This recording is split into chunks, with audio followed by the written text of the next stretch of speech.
안녕하세요. 축구 전문 기자 한준입니다. 이강인 선수가 프랑스 명문 클럽 파리 생제르맹으로 이적했을 때 가장 큰 기대감이 모였던 이유, 바로 프랑스의 세계적인 공격수죠. 킬리안 음바페와 어떻게 조합을 맞출까, 또 어떤 플레이를 펼칠까였습니다. 다만 음바페 선수가 여름 이적 시장 내내 이어져 왔던 이 이적 파동, 계약 파동으로 인해 많은 상황들이 혼탁했었는데요. 유럽 축구 이적 시장, 그리고 사우디 프로리그의 이적 시장까지 모두 닫힌 현재 프랑스의 공신력 높은 매체 레키프에서 음바페가 파리에 결국 남게 됐지만 파리와 재계약은 하지 않고 있는 상황에 대해서 새로운 독점 보도를 내놓았습니다. 특히 레알 마드리드와 강하게 연결되어 왔던 음바페가 리버풀로 이적도 배제하지 않고 있다라는 새로운 소식을 전했는데요. 대체 어떻게 된 일인지 이 보도 내용 중심으로 음바페 선수의 현재 상황 상세하게 분석해드리도록 하겠습니다. 프랑스의 레키프에서 유럽 시간으로 9월 5일에 나왔던 보도인데요. 음바페와 파리 사이의 재계약 논의는 2024년에 이야기가 될 것이다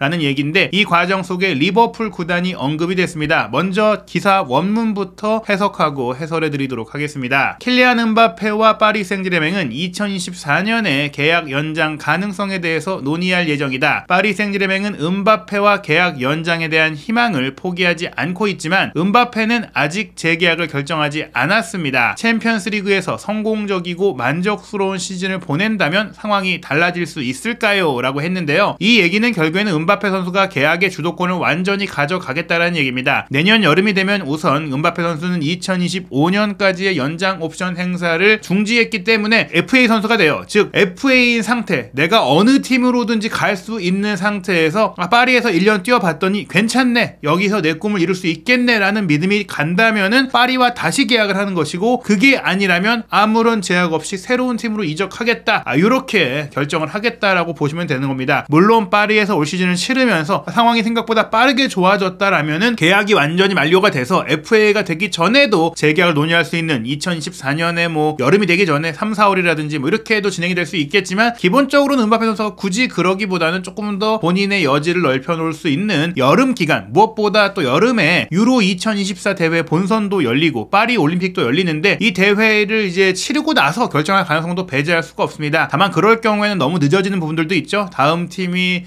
준비를 해야 될 부분들, 선수 영입을 구성해야 되는 부분들까지 고려를 한다면 그때까지 끌기보다는 아마 유로 대회를 또 집중적으로 치르려면은 그 전에 결정해야 되지 않을까, 내년 6월께에 좀 결정이 되지 않을까라는 생각이 드는데요. 기사 내용을 좀 더 살펴보도록 하겠습니다. 여름 이적 시장이 마감된 지 불과 며칠 후인 9월 초 파리 생제르맹과 킬리안 음바페는 첫 번째 소원을 이루었습니다. 양측 모두 재정적인 계약적인 고려를 넘어서 2023-2024 시즌에도 함께 뛰고 싶다라는 소원을 이룬 것입니다. 즉 이적 시장의 문이 닫힌 현재 결국에 음바페가 떠나지 않았기 때문에 양측 모두 파리는 계약을 연장해서 내년 여름에 나가더라도 이적료를 받고 싶은 거고, 음바페는 일단 내년까지는, 올 시즌까지는 이제 뛰고 싶다. 결국엔 이 부분은 결정이 된 거예요. 이제 이강인 선수와 음바페 선수는 올 시즌 함께 뛰게 된 겁니다. 프랑스 대표팀의 주장인 음바페는 내년 6월에 만료되는 계약을 지키고 싶다라는 의사를 밝혔고, 나세르 알켈라이피 파리 생제르맹 회장 역시 스타 공격수인 음바페와 계속 함께하고 싶다는 뜻을 거듭 밝혀왔습니다. 하지만 알켈라이피 회장은 1년 뒤에 팀을 떠나게 되는 상황으로 구단이 경제적으로 불이익을 받지 않도록 계약을 연장해달라는 조건을 달았습니다. 그리고 이에 대해서 전념하겠다, 헌신하겠다라는 뜻을 밝혔다라는 인터뷰를 알켈라이피 회장이 했다. 이 얘기는 이제 음바페 선수가 어느 정도는 구단에도 피해를 주지 않으면서 떠나겠다라고 합의를 했다, 공짜로 떠나지 않는다, 뭐 이런 얘기들이 나왔었거든요. 그런데 그러려면 계약을 연장을 해야 됩니다. 어떤 단서 조항을 달더라도 내년 여름에 FA가 되어서는 안 되는데요. 일단은 계약은 연장은 안 된 가운데 파리와 음바페가 몇 주간의 냉전 끝에 신사적인 합의에 도달했다. 이 얘기는 이제 서면으로는 얘기하진 않았지만 구두상으로는 이게 신의를 갖고 이제 합의를 했다라는 얘기인데요. 그 합의가 어떤 내용이냐, 일단 이제 리버풀이 제안한다면 어떨까요? 라는 단락에서 이어지는데, 음바페가 남게 되는 과정 속에 파리 생제르맹이 재정적으로는 이제 이득을 받습니다. 어떤 거냐, 음바페 선수가 파리 생제르맹과 연장 계약을 체결을 했을 때 매년 남을 때마다 로얄티 보너스, 충성도 보너스를 받게 돼 있어요. 이 금액이 엄청난데 이 금액을 포기를 했다. 그게 정확하게는 이제 명시할 수 없지만 레키프에서는 6천만 유로에서 8천만 유로 사이라고 언급을 했고요. 그리고 또 다른 보너스가 있는 것 같아요. 그래서 만약에 음바페를 올여름에 파리가 원한 대로 너 연장 계약 안 할 거면 나가라고 했을 때 받을 수 있었던 금액이 최소한 1억 유로인데, 올 시즌 포기한 로얄티 보너스 그리고 다른 보너스를 총액으로 포기한 것, 즉 음바페가 올 시즌 1년을 남음으로 해서 원래는 파리가 지급해야 했었던 그 돈을 받지 않기로 했다. 최소한 1억 유로 이상을 아꼈으니 음바페 입장에서는 아니 내가 떠났을 팔았을 경우 받을 돈을 이제 어느 정도 세이브한 거니까 그걸 받은 거나 마찬가지 아니냐라고 생각을 한 거고, 파리 입장에서는 이것만으로도 충분하지 않다고 생각을 하지만 일단 그것만으로도 세이브가 돼서 재정적 페어플레이라든지 구단 운영의 숨통이 트이면서 음바페를 올 시즌에 활용할 수 있다는 부분에 있어서는 일단은 뭐 양쪽이 조금은 반반씩 양보를 했다 이렇게 볼 것 같은데요. 다만 요 금액은 절약을 했지만 현재까지 음바페가 계약을 연장할 의사가 없고 자유의 몸이 되어 FA가 되어서 마음 편히 새로운 소속팀을 선택하고 싶어 한다. 내년 여름에 계약을 종료하는 것에 대한 상황은 변하지 않았다라는 거예요. 음바페가 재계약을 할 것이다, 재계약이 열려있다 이런 얘기들이 있었지만 이 부분에 있어서는 변화가 없다. 그냥 음바페가 파리로부터 받을 보너스만 포기했다. 이것이 확실한 상황이고요. 이제 음바페와 파리 사이에 긴장감이 최고조가 됐을 때 일단은 음바페가 새로운 팀으로 가려면 오퍼가 와야 되는데 레알 마드리드가 전혀 움직임을 보이지 않았습니다. 레알 마드리드에서는 음바페가 먼저 레알로 가고 싶다고 해야 오퍼를 하겠다라는 입장이에요. 왜냐면 이전에 아시다시피 모든 합의를 맺어놓고도 음바페가 결국에는 파리에 남았을 때 레알 마드리드가 큰 타격을 받았었던 적이 있잖아요. 그런 부분인데 어찌됐거나 음바페 본인의 드림클럽은 레알 마드리드가 맞습니다. 본인도 가고 싶어 하고요. 하지만 레키프는 리버풀도 간과해선 안 된다라고 얘기를 했는데요. 음바페가 모나코에서 뛰고 있던 시절 2017년까지인데 정확하게 시간은 명세하지 않았지만 리버풀 디렉터들이 음바페를 직접 만나서 프레젠테이션을 했다. 비밀리에 하기 위해서 이제 비행기 안에서 그 전용기였던 것 같아요. 그 안에서 프레젠테이션을 했다라고 하고, 또 음바페 본인도 이 클롭 감독에 대한 호감이 크다 보니까 리버풀로 가서도 나의 꿈을 이룰 수 있는 상황이 된다면 리버풀의 제안도 생각해볼 수 있다. 이런 얘기들이 나온 건데, 저는 이 얘기가 나온 것은 결국에는 음바페 쪽에서 레알 마드리드가 이전보단 조금은 이제 미온적인 자세, 분명히 레알 마드리드도 음바페가 오는 것을 기다리고 있고 원하고는 있지만 너도 의사를 표명해라. 너가 온다고 하지 않으면 우리도 안 움직이겠다. 이렇게 얘기하니까 그러면 나는 음바페는 리버풀도 갈 수 있다. 꼭 레알 마드리드에 내가 매달려서 나를 영입해 주십시오. 그렇게까지 하진 않겠다. 이런 자세를 취하고 있다라고 보시면 될 것 같아요. 그런 언론 플레이가 나오고 있으니 일단 기본적으로는 레알 마드리드가 1순위이긴 한데 이 상황이 생각보다 여의치 않고 조건 측면에서 줄다리기가 필요해진다면 리버풀과도 얘기할 수가 있다. 이렇게 보는 것이죠. 일단 파리 생제르맹도 완전히 포기하진 않았어요. 음바페를 잔류시키기 위해서 일단은 음바페 선수가 친한 선수들을 많이 영입을 했잖아요. 알켈라이피 회장과 파리 모두 음바페와 계약 연장 쉽지 않다는 걸 알지만 포기하지 않은 이유, 리카 에르난데스와 우스만 덴벨레, 랑달 콜로무아니를 영입을 했는데 이 선수들이 다 2022 카타르 월드컵 프랑스 대표팀에서 준우승을 이룰 때 음바페와 함께했고 좋은 관계를 갖고 있는 선수들이죠. 퀄리티도 좋아졌고 또 스쿼드의 양적인 면도 좋아졌기 때문에 파리가 다시 챔피언스리그 우승을 노릴 수 있다. 메시가 떠났고 네이마르 같은 경우에는 음바페가 함께하고 싶지 않았다라는 얘기들이 나오고 있는데, 그런 부분들의 정리까지도, 그리고 이제 트래블을 달성했던 바가 있는 루이스 에니케 감독이 오면서 챔피언스리그 성적에 대한 우승에 대한 기대감이 내부적으로 높기 때문에 올 시즌에 이 선수들로 잘 팀이 구성이 돼서 기대감이 커진다면 음바페도 굳이 나가지 않고 파리에서 이제 챔피언스리그 우승을 도전하자, 나랑 친한 선수들, 좋은 선수들과 함께 해보자, 이런 그 상황을 만들어서 재계약을 하겠다, 약간 이런 상황이라고 보시면 될 것 같은데요. 일단 리버풀이 음바페 영입이 나선다는 얘기가 나왔을 때 많은 또 이제 축구계 전문가들이 리버풀이 음바페의 이런 보너스나 연봉을 감당할 수 있겠느냐 이런 부분들을 좀 얘기를 했어요. 최근에 리버풀이 좀 돈을 쓰면서 투자를 하고 있음에도 불구하고 음바페가 받고 있는 금액이 워낙 천문학적이기 때문인데요. 일단은 음바페가 FA 상태로 오게 될 경우에는 이적료는 안 듭니다. 하지만 연봉이 크잖아요. 그 금액을 충당할 수 있는 가능성은 바로 살라의 사우디 이적 가능성입니다. 최고 연구의 BBC가 결국에 사우디 이적 시장의 문이 닫히면서 살라가 리버풀에 남게 됐다라고 이제 헤드라인을 뽑았는데, 그 이유는 알 이티하드에서 엄청난 거액의 제안을 리버풀에 계속해서 했기 때문이고요. 유럽 축구 이적 시장의 문이 닫힌 이후에도 계속 입질이 오자 클롭 감독이 공개적으로 이제 이런 위협에 대해서 이야기를 하기도 했었어요. 이적 시장의 기간에 대해 변경이라든지 선수를 지키기 위한 방안이 필요하다 이런 얘기들을 했었는데, 리버풀 측으로 온 공식 제안이 무려 1억 5천만 파운드 오퍼였다고 합니다. 살라 선수가 31세라는 나이를 또 갖고 있고 여전히 건재한 기량을 보이고 있지만 분명히 이 금액은 매력적이거든요. 보도에 따르면 2억 1,500만 파운드라는 역대 최고의 이적료 오퍼까지는 오지 않았다고 하더라도 한국 돈으로 이런 1억 5천만 파운드만 해도 2,500억이에요. 이 정도 돈이라면 살라를 내보내면서 음바페를 데려오면 된다. 음바페의 연봉이나 보너스를 낼 수 있는 돈이 들어오니까 결국에는 뭐 살라는 오른쪽이고 음바페가 왼쪽을 기반으로 뛰긴 해도 사실 뭐 음바페는 공격 라인의 전천후 선수잖아요. 훨씬 어리고요. 그렇다는 점을 생각한다면 사우디로 살라를 매각할 적기가 바로 내년 여름일 수 있고, 또 살라의 계약 기간도 결국에 점차 줄어들고 있고 나이도 들어가잖아요. 게다가 살라 같은 경우에는 또 당장 올 시즌에 아프리카 네이션스컵 참가해야 되는 부분들까지 있어서 올 시즌은 어쩔 수 없다 치더라도 장기적으로 봤을 때 살라를 사우디에 보낸 돈으로 음바페를 영입한다면 충분히 괜찮다 이렇게 볼 수가 있는데요. 다만 그러기 위해서 음바페 선수를 유혹하기 위해서는 리버풀도 챔피언스리그 우승이 가능한 팀이라는 것을 보여줘야 됩니다. 음바페 선수의 현재 목표는 역시 발롱도르 수상이에요. 이미 월드컵 우승도 했고 여기에 이제 챔피언스리그 우승을 또 노리고 있는 상황. 챔피언스리그 우승을 해야만 발롱도르를 받을 수 있겠구나 이런 생각을 하고 있을 텐데요. 음바페 선수가 2018년 러시아 월드컵 때 프랑스의 우승을 또 어린 나이 사이에 이끌면서 발롱도르 4위에 올랐던 것이 최고 순위입니다. 즉 3위 안에 들어서 포디움에 선 적이 한 번도 없어요. 게다가 메날두 시대 이후에는 음홀 대전이 펼쳐지고 있잖아요. 홀란이 이제 도르트문트를 떠나서 맨시티에 가서 지난 시즌 트래블을 달성했기 때문에 올 시즌에 리오넬 메시의 강력한 발롱도르 수상 경쟁자로 꼽히고 있습니다. 물론 월드컵 우승이 주는 상징성이 굉장히 크고 리오넬 메시라는 상징성도 크기 때문에 올해 발롱도르를 사실 메시가 받을 가능성이 굉장히 높습니다. 홀란은 2위에 그칠 가능성이 있는데 그렇다고 하더라도 이 세간의 평가에서 경기력 자체를 봤을 때는 음바페가 골을 넣는 데 특화되어 있는 홀란보다는 좀 앞서는 선수다라는 평가들이 많은 와중에 홀란이 더 높은 순위 포디움에 또 올라가는 것을 먼저 달성할 수가 있고 또 이런 상황들 맨시티에서의 성적이 계속 이어진다면 결국에는 홀란이 발롱도르를 먼저 수상할 가능성도 배제할 수가 없어요. 그런 우려들까지 생각한다면 음바페는 최소한 다음 시즌에는 챔피언스리그 우승을 이루고 발롱도르를 받을 수 있는 팀으로 옮기고 싶을 것이다. 그렇기 때문에 리버풀이 일단 음바페를 영입하기 위해선 1차적으로 살라를 사우디에 보내서 자금을 확보하고 또 다음 시즌 챔피언스리그 진출권을 확보해야만 합니다. 이 두 가지를 달성할 경우에는 음바페가 FA 상태가 됐을 때 파리 생제르맹의 연장 계약 제한, 레알 마드리드의 영입 제한, 리버풀의 오퍼 이 세 개를 두고 음바페가 고민을 하게 될 것이다. 이렇게 보시면 될 것 같아요. 현재로서는 레알 가능성이 가장 높고 그 다음이 파리 잔류라고 봐야 되는데 파리가 이 대대적인 리빌딩 음바페가 원하는 선수들을 데려와서 성적을 낼 수 있는 그런 가능성을 좀 확실하게 좀 보여줘야 됩니다. 이런 과정 속에는 이강인 선수도 또 음바페에게 좋은 패스를 찔러주면서 좋은 시너지 효과를 낸다면 사실 음바페 선수가 파리와 재계약을 할 가능성도 완전히 배제할 수는 없는데 과연 또 레알 마드리드는 주드 벨링엄을 통해서 굉장히 좋은 공격력을 보여주고 있고 또 기대감들을 보이고 있잖아요. 음바페가 또 사실은 우승도 우승이지만 또 레알 마드리드라는 팀이 주는 상징성까지 생각을 할 수가 있는데 이런 많은 부분들을 고려할 수 있는 내년 여름의 상황이 될 것 같습니다. 음바페 선수 같은 경우에 분명히 퀄리티를 보여주고 있어요. 프리시즌 기간에도 딱 한 경기 파리와 르아브르와의 경기를 뛰었는데 이때 교체 출전해서 득점을 했었죠. 그 이후 이제 모든 상황들을 정리하고 툴루즈와의 경기에 음바페 선수가 출전을 해서 페널티킥으로 득점을 했었죠. 비록 1대1로 비기긴 했지만 시즌 첫 골을 공식적으로 기록을 했었고 툴루즈와의 경기 같은 경우에도 이강인 선수가 교체돼서 엇갈리면서 뛰었었는데요. 이강인 선수가 뛰지 못했던 리 랑스와의 경기 지난 시즌 준우승 팀과의 경기에서도 역시나 멀티골이라는 압도적인 원맨쇼를 펼치면서 3대1 승리를 이끌었습니다. 그리고 A매치 쉬기 전에 있었던 마지막 경기 리옹과의 경기에서도 페널티킥 한 골과 아센시오의 스루패스를 받은 한 골로 또 한 번의 멀티골을 통해서 4대1 승리를 이끌었거든요. 3번의 리그한 경기에서 벌써 5골을 몰아쳤고요. 또 공식 경기에서 3경기 연속골이자 본인이 출전한 올 시즌 모든 경기 프리시즌을 포함해서도 득점을 했습니다. 그리고 프랑스 대표팀과 아일랜드의 유로 2024 예선전에서도 추아메니의 골을 어시스트하면서 올 시즌 출전한 모든 경기 공격 포인트를 이어가고 있습니다. 물론 이 어시스트 같은 경우에는 음바페가 밀어준 이후 추아메니가 미친 듯한 중거리 슈팅으로 원더골을 넣긴 했는데요. 근데 이 추아메니 선수가 레알 마드리드 선수라는 점은 조금 주목해봐야 될 부분이기도 합니다. 음바페 선수가 레알 마드리드에 갔을 때 호흡을 맞추게 될 선수들 잉글랜드의 벨링엄, 브라질의 비니시우스, 또 프랑스 대표팀 동료인 추아메니 그리고 카마빈가까지 있거든요. 세계 최고의 유망지들 지금 한창 뜨거운 선수들이 모여있는 팀이라는 점에 있어서도 음바페에게는 고민이 될 수밖에 없는 상황인데요. 일단은 올 시즌을 잘 치르는 게 중요하겠죠. A매치가 끝난 이후에 9월 16일 토요일 새벽 4시에 파리 생제르맹이 니스와 경기를 치르게 되고 또 챔피언스리그에서 죽음의 조에 속했잖아요. 도르트문트, 뉴캐슬, AC 밀란과의 경기가 주르륵 이어지게 되는데 9월 20일 수요일 새벽 4시에 도르트문트와 홈에서 첫 경기가 이어지고 9월 25일에는 마르세유와의 르클라지크까지 열리게 됩니다. 이 경기들이 굉장히 중요한데 이강인 선수가 이제 부상에서 거의 회복을 했다고 합니다. 이번 주에 공을 갖고 훈련을 하고 있기 때문에 니스와의 경기에 부상 복귀전을 치르고 아시안게임에 참가를 하더라도 도르트문트와의 챔피언스리그까지는 치르고 갈 가능성이 높게 제기되고 있습니다. 이 경기들을 통해서 음바페와도 함께 뛸 수 있을 것 같고 챔피언스리그 경기도 뛰게 될 것 같은데요. 과연 이강인 선수와 음바페의 합은 또 어떻게 맞을지 음바페 선수에게 또 이강인 선수가 좋은 패스를 많이 보내주고 많은 좋은 시너지를 낸다면 또 음바페 선수의 파리 잔류 결정에 있어서도 영향을 미칠 수가 있거든요. 과연 음바페와 이강인이 만들어갈 스토리를 어떨지 또 음바페는 결국에는 내년 여름에 어떤 결정을 내리게 될지 한준TV에서 해외 축구의 최신 소식들 현지의 독점적인 정보들 확인하시기 바랍니다.